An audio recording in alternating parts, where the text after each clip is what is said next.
It is now official. Prime Minister Narendra Modi will meet his Pakistani counterpart Nawaz Sharif on the sidelines of the SCO summit in Russia tomorrow. The Narendra Modi-Nawaz Sharif meeting is scheduled for 9:15 Friday. It's expected to last about 30 minutes. Pakistan-sponsored terror is expected to be on this agenda. Now, Pakistan's Foreign Office has made it very clear that this meeting was sought by the Indian side. Sources have told India Today, Prime Minister Narendra Modi is expected to raise the issue of Pakistan's weak stance on 2611 masterminds. Sources also say Prime Minister Narendra Modi will tell Sharif and Pakistan to stop attacking Indian interests in Afghanistan, for the region will only progress in a terror-free environment. What sources are telling India Today, the two foreign secretaries could meet soon after and charter the dialogue process in the times to come, which could well be on the sidelines of the UN General Assembly in New York in September. The Indian side sought this meeting, says the Pakistan Foreign Office. The suggestion came from India. Is this then a sign of a change in India's stance? Because Prime Minister Narendra Modi had made it very clear, as long as Pakistan talks to Hurriyat, India will not talk to Pakistan. As long as there is firing along the LOC, there will be no talks. I want to bring in Congress Party's Manish Tiwari, former Union Minister Manish Tiwari. He joins us on the broadcast. Representing the BJP is Aman Sinha. Also joining me is India's former High Commissioner to Pakistan, Ambassador G. Parthasarthi. Manish Tiwari, your take on India suggesting that this meeting be held. That is what the Pakistan Foreign Office says.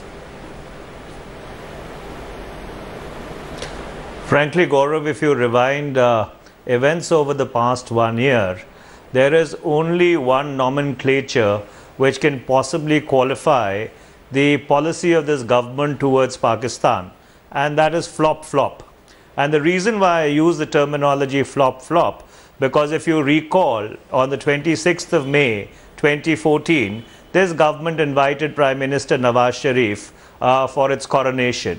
And Prime Minister Nawaz Sharif expanded a lot of political capital. Notwithstanding a lot of diffidence in Pakistan, he still chose to travel to India. Okay. There was a feeling that there would be an engagement with Pakistan, and that's exactly what the new government possibly had in mind. And then in August, you saw the spectre of the Foreign Secretary level talks being called off because the Pakistani High Commissioner met the Hurriyat, something which had been happening for the past 10 or 20 odd years. It happened even when Mr. Vajpayee was Prime Minister. It was followed by an unprecedented amount of tension on the international border and the line of control. And the stance of the government of India was that till the time Pakistan does not stop exporting terror, there would be no talks with Pakistan. And now suddenly, you have a flip or a flop again, the Prime Minister calling up Nawaz Sharif to wish him for Ramzan, and then deciding to, meet him on the sidelines of the summit in Russia. It begs a very fundamental question. Forget the policy. What are the tactics of this government on Pakistan? Yes, Gaurav. Aman Sinha, explain this. Manish Tiwari says a series of flop on Pakistan. When there is terror, that is still Pakistan-sponsored terror continues. Indian interests are being attacked in Afghanistan even now. Why is Prime Minister taking this initiative to have a bilateral meeting with Nawaz Sharif on the sidelines of SCO in Ufa?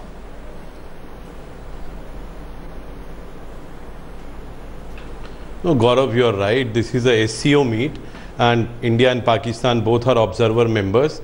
And on sidelines, India and Pakistan Prime Minister are meeting. I don't see any difficulty in that. And it is surprising that the Congress party, which has been consistently inconsistent with respect to Indo-Pakistan policy, is giving a lecture on being consistent. And consistency is not the question. The question is what is in larger national interest of the country at this point in time. And therefore, whatever this government deems fit, I think the whole nation should be supporting the government in foreign policy measures and on these issues.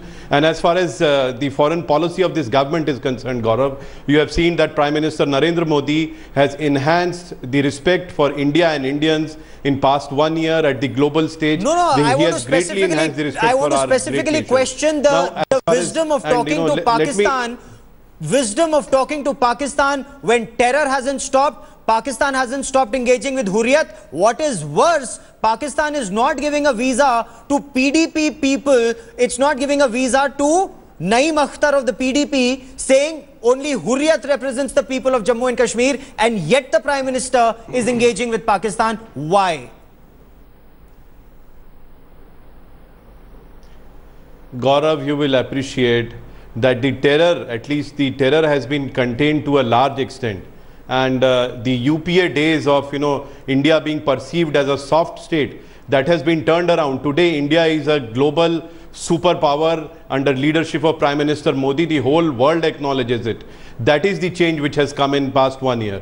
And therefore, whatever foreign policy measures which this government is taking, usually all the political parties and the citizens always support such foreign policy measures.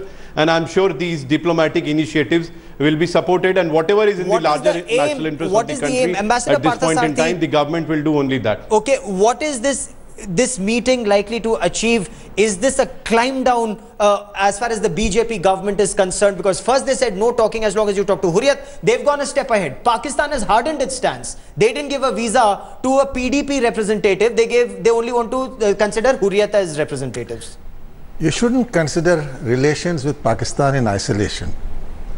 It is in a regional environment. And I must say, in the last 6 to 8 months, with all our other neighbors, and we are getting sub-regional organizations now, whether it is Bangladesh, Nepal, Maldives, Sri Lanka, or even Myanmar, relations have improved. There's no question. Now, the relationship with Pakistan is more complex. Now, we should, Gaurav, draw a difference between a dialogue process and a process of engagement. Nations remain in touch with each other at various levels, even during a conflict. I remember during the Kargil conflict, I met Nawaz Sharif. There were occasions when their foreign minister came to India. So, but that was not a dialogue process. I think the crucial point was the 2004 January agreement, wherein we said the dialogue process, meaning a continuous dialogue, will proceed once Pakistan observes that the sanctity of the line of control and that it will not allow its territory to be used for terrorism. That was the 2004.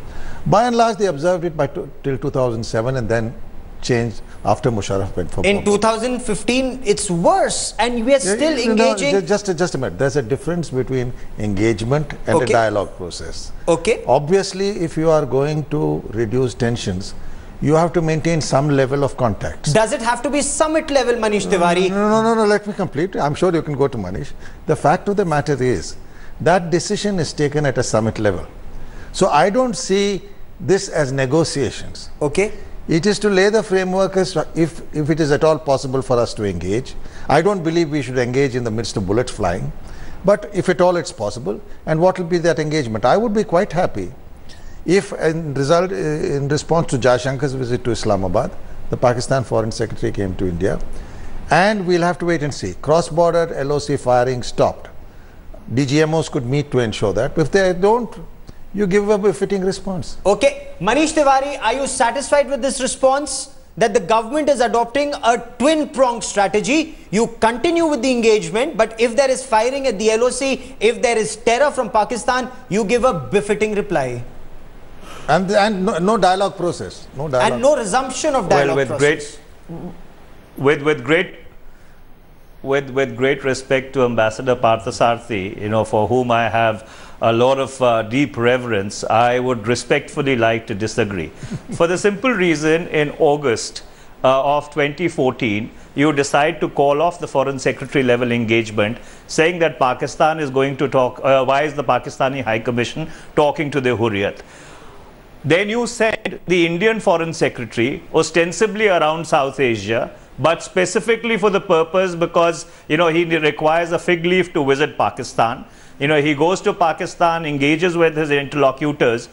Moment he comes back, the Pakistani High Commission actually calls the Hurriyat and then briefs them about what happened between the Foreign Secretary and the Pakistani establishment in Islamabad.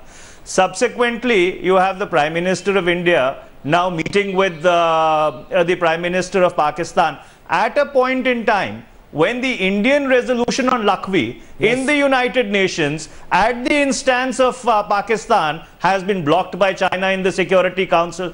So it begs the question, what has materially changed over the past 1 year that warrants a summit level interaction between the two prime ministers? And the only explanation for that is that in the absence of a policy or even the absence of tactics, you know, you have this episodical things. Today I like Nawaz Sharif, so I will talk to him. Tomorrow I don't like Nawaz Sharif's face, so I will do kutti. So therefore, you know, this kutti and abba kind of politics which these people have been doing Pakistan is disastrous. Disastrous, Gaurav, you know, for the BJP, region. does this government, what is this kind of language we are discussing? Does the government have a Pakistan policy? You know, this is absolutely disastrous, you know, for the lack of a better word.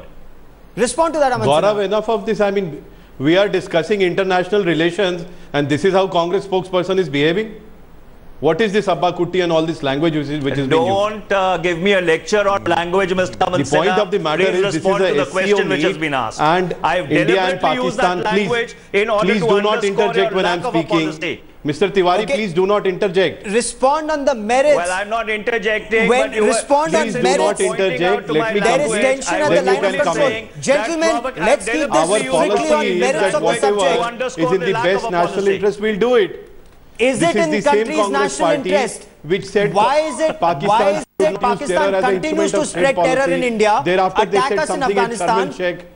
Pakistan continues to talk to Hurriyat. When he was there, the number of U-turns that he made on India-Pakistan foreign policy was astonishing. And Mr. Manish Tiwari, who is a lawyer, he conveniently forgets all the U-turns that Prime Minister Manmohan Singh made when he was there. No, but why should you repeat Prime Minister Manmohan Singh's mistakes? Gerrymandering from 2004 to 2014. The BJP will do it. Why repeat Prime Minister Manmohan Singh's mistakes? The BJP attacked Prime Minister Manmohan Singh for the same engagement. The Prime Minister of Pakistan, with respect to their attitude, their policy on question of Zakir Rahman Lakhvi, what is the difficulty? He has registered the same protest with immense clarity and conviction to the Chinese Premier also. So what is the difficulty if Prime Minister of India meets the Pakistani Prime Minister and registers his protest on these issues, flags the issues of global terror, and no, but Aman Sinha, is the government buckling under American pressure? Is there American pressure to talk to Pakistan? Is that the real issue? What is the difficulty that Mr. Manish Tiwari should be having? No, is the BJP government buckling under American pressure? Aman Sinha, respond to a straight question, please. Modi is building a consensus on global terror. Oh, music, Anash. Direct allegation that is being leveled is that the government is bending under American pressure, Aman Sinha. The Americans want you to talk because the Americans want to get out of Afghanistan, and that is why the government is obliging. You disconnect ho gaya. Is that the issue, Ambassador Partha Sarthi? Let me answer Mr. Tiwari also, who's a good friend of mine. The fact of the matter is, and he knows better as much as I do, that there is a difference between a dialogue process and a process of engagement. Okay. I think the decision to cancel the talks because that fellow met with Hurriyat was incorrect.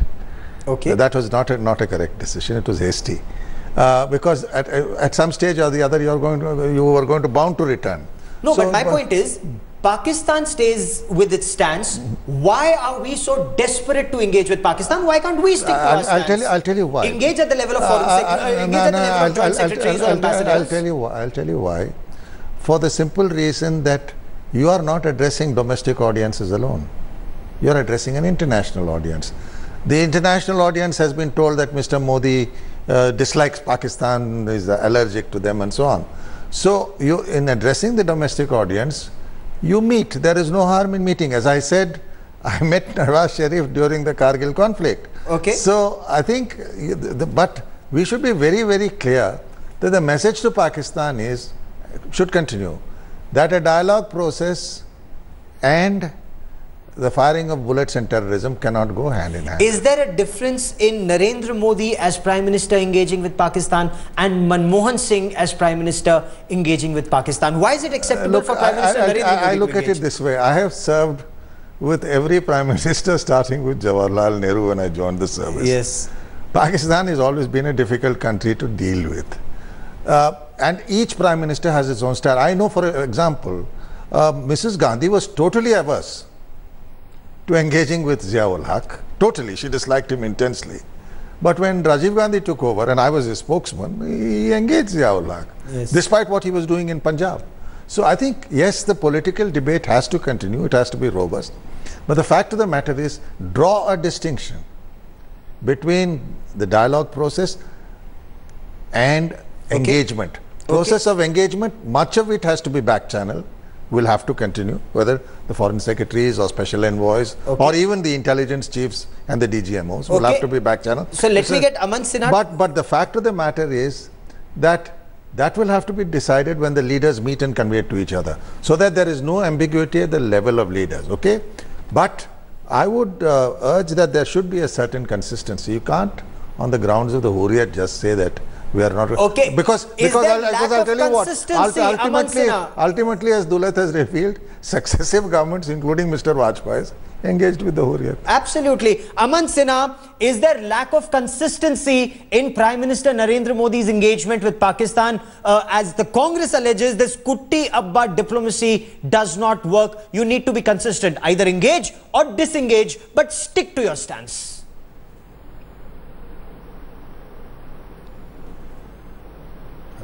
No, Gaurav, the Congress party, it is the same Congress party which was consistently inconsistent with respect to India-Pakistan foreign policy. Okay. We'll try and reestablish that line in just a moment, but that issue technically remains that America wants us to talk, China wants us to talk, the UK wants us to talk. So perhaps because world powers want us to talk, we are talking, but we're not moving forward. No, the point is, there is, as I said, in external affairs, you don't address just domestic audiences. You are addressing an international audience. Okay. Mr. Modi will have to look Obama in the face the next time he meets him during the UN General Assembly session. Look, brother, I gave it a try. Okay. And they continue their firing across the line of control, so that we can't proceed ahead. But also tell them that, look, we've listened to the world. Now you deliver on Lakhvi, you deliver on Headley. So it gives you greater leverage with the rest of the world to, even if you're not reasonable, to be seen to be reasonable and engaging. Okay. Manish Tiwari, do you buy this argument that Prime Minister Narendra Modi is repeatedly trying to engage with Pakistan, and then we'll get the world to put pressure on Pakistan that, look, we are talking to Pakistan, their terror continues, so we have to take a hard line? Well, Gaurav, it's an absolute oxymoron, and it is hypocrisy for the lack of a better word. These very people from 2004 to 2014 kept screaming from every rooftop that terror and talks cannot go hand in hand. If Pakistan does not eschew the policy of sponsoring terror, there would be a hard response if the NDA ever comes to power. And the only evidence of a hard response is a very namby-pamby, soft-kneed approach, which is devoid both of strategy and tactics, as I was saying. Look, I am not against an engagement on Pakistan. According to me, we need to engage with all interlocutors, all the stakeholders in the Pakistani process, which includes the politicians, which also includes the military. But there has to be a certain consistency, and it has to be a thought out strategy. For example, if there is going to be a coitus interruptus in the form of a terror attack, then how do we respond in a calibrated manner? But unfortunately, the kind of swinging from the sublime to the ridiculous, the stilting at windmills that we have been seeing. What is then required, sent out a message to your Pakistani interlocutors across the border approach. that you have a government in Delhi which is completely naive on foreign policy.